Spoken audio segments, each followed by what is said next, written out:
ఎనిమిదవ అధ్యాయము కంటిన్యూషన్ అండి. నిజానికి జడమైన వస్తువులు కూడా బ్రహ్మమే.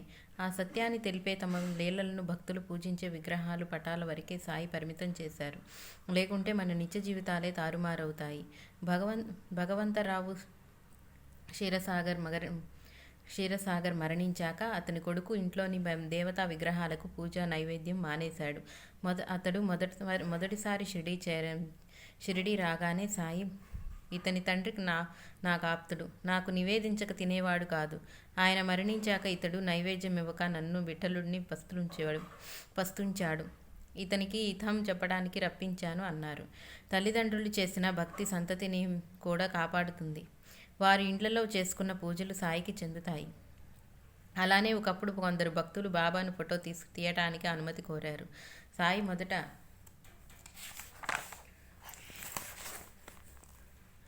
మొదట అనుమతించలేదు.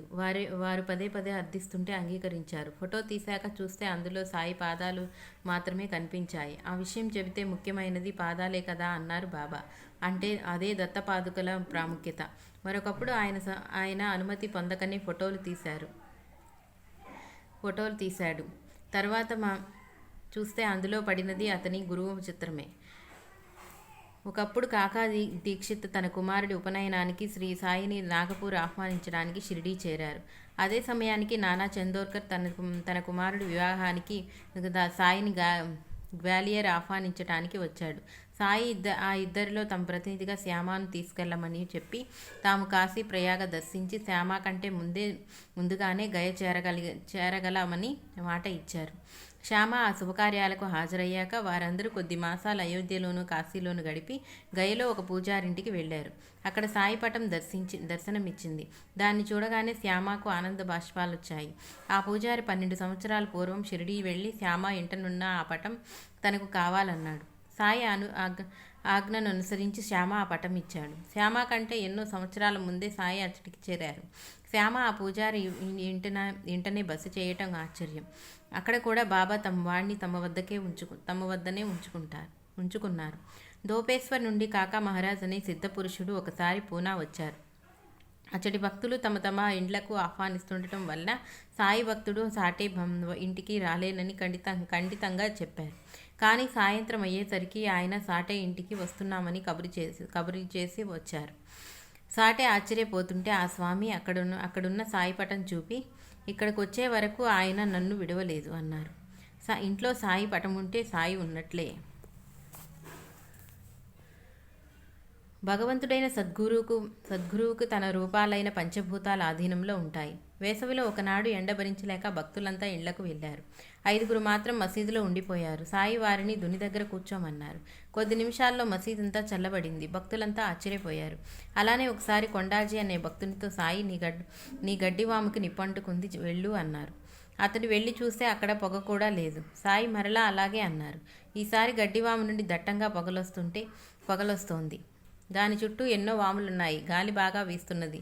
గ్రామస్తులు ఆపదను నివారించమని సాయిని ప్రార్థించారు. ఆయన దాని చుట్టూ కొద్ది నీళ్లు చల్లి అది అక్కడే తగలబడుతుందని అభయం ఇచ్చారు. అలానే జరిగింది. ఒకరోజు దునిలో కట్టెలు వేస్తున్నారు. మంటలు విజృంభించి మసీదు వాసాలు అంటుకునేటట్లున్నాయి. భక్తులు ఆందోళన చెందుతుంటే సాయి సట్కాతో ప్రక్కనున్న స్తంభాన్ని కొడుతూ మంటను ఉద్దేశించి తగ్గు జాగ్రత్త అన్నారు. దుని అణికి మందంగా వెలగసాగింది. భీమా అనేవాడు సాయి లీలలు చూడాలని షిరిడీ వచ్చాడు. మధ్యాహ్నం ఆరతి కాగానే సాయి నేను పిలిచే వరకు మీ గదిలోనే ఉండండి అని అందరినీ పంపివేశారు. వారు గదుల్లో చేరగానే సుమారు 15 నిమిషాల పాటు ఇళ్ళు కప్పులు ఎగిరిపోయేలా పెనుగాలి వీచింది. మబ్బు బట్టి కొద్ది వర్షం కూడా కురిసింది. తర్వాత భక్తులను పిలిపించి, భయపడ్డారా అన్నారు బాబా. భీమా ఆయన పాదాలకు నమస్కరించగానే, భగవంతులు లీల చూచావా? ఇలా ఎన్నైనా చూడగలవు అన్నారు. ఒకరోజు హైకోర్టు న్యాయవాది ప్రధాన్ తప్పక బొంబాయి